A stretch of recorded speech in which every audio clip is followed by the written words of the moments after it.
My name is Leslie Masca, and this is my speech. I do have 4 adults in the room. These are family members.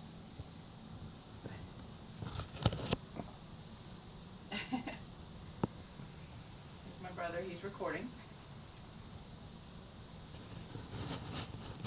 We'll get started. We have been given an assignment to give a speech about a topic we are currently studying in school. I chose to write about the one I fear the most, which is public speaking. Because why not give a speech about the one thing that terrifies you the most? Ha ha. In all honesty, I chose this topic so that hopefully I can express some of the fears that I and most other people have, and also find ways in coping with them. Public speaking has long been a part of our history, with some of the great leaders and influential people of the past talking in front of hundreds, maybe even thousands of people.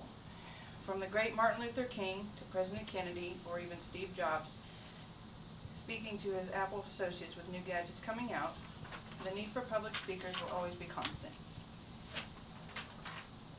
But does that make it any easier for those of us that would rather just be running a 25-mile race through the wilderness naked? Probably not.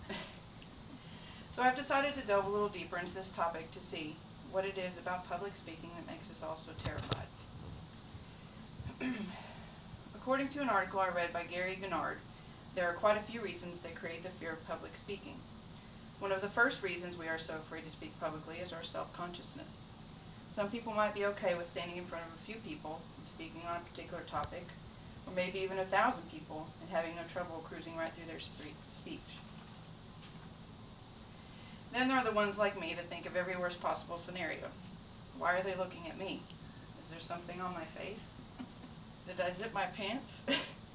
Oh crud, I'm starting to sweat. Are they looking at me? I'm sure I'm shaking all over the place. Are they looking at me? But there are ways to get through this. One way is to remember that people maybe in a sizable audience are the same ones that you would talk to individually, and to concentrate on having a conversation with your listeners. A couple of other reasons that can make it hard to speak in public is the fear of appearing nervous, and that people might be judging you. As Franklin D. Roosevelt once said, "We have nothing to fear but fear itself." I know that I fear a little more than fear itself, and that is speaking publicly.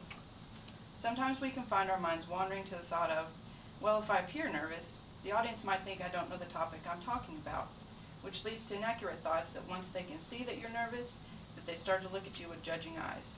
But it's usually just the opposite. The audience is actually pulling for you. Past failures. I'm sure we can all relate to a time that we have been so utterly embarrassed, but with red faces and a sweaty forehead, trembling with fear, we trek on. We have to. Failure is not an option. We have all heard that poor breathing habits can be a speech killer as well. But unless we are trained actors or singers, this can be very difficult. Public speaking requires a large reservoir of air, and learning how to control your breathing while you're speaking can help to alleviate this problem. One of the final reasons that makes it so darn hard to speak in public is that we all seem to be constantly comparing ourselves to others. Have I got news for you? No one is perfect. And unless you are a motivational speaker, your job is never to be an excellent speaker. But as long as you are passionate about what you're speaking about, it can be easy to make it interesting to talk about.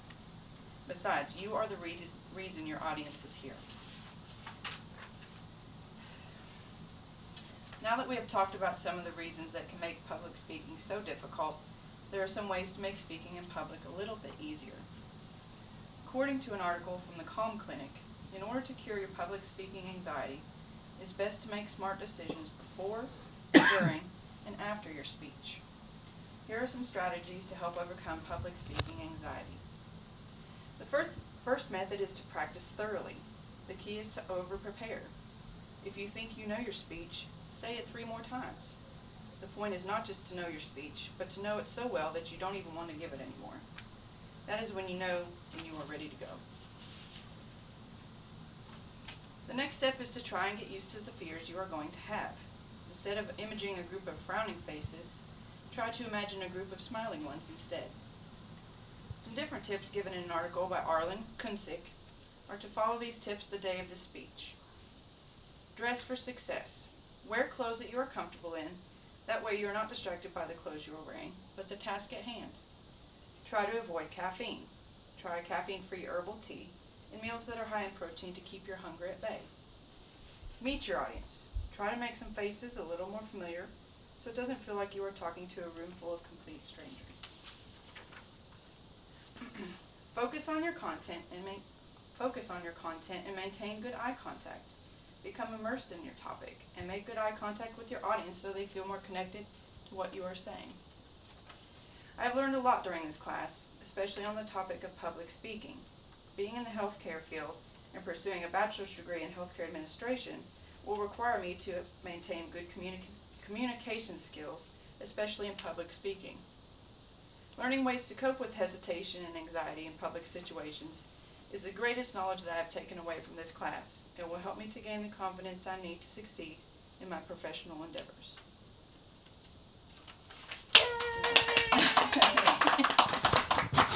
That was awesome.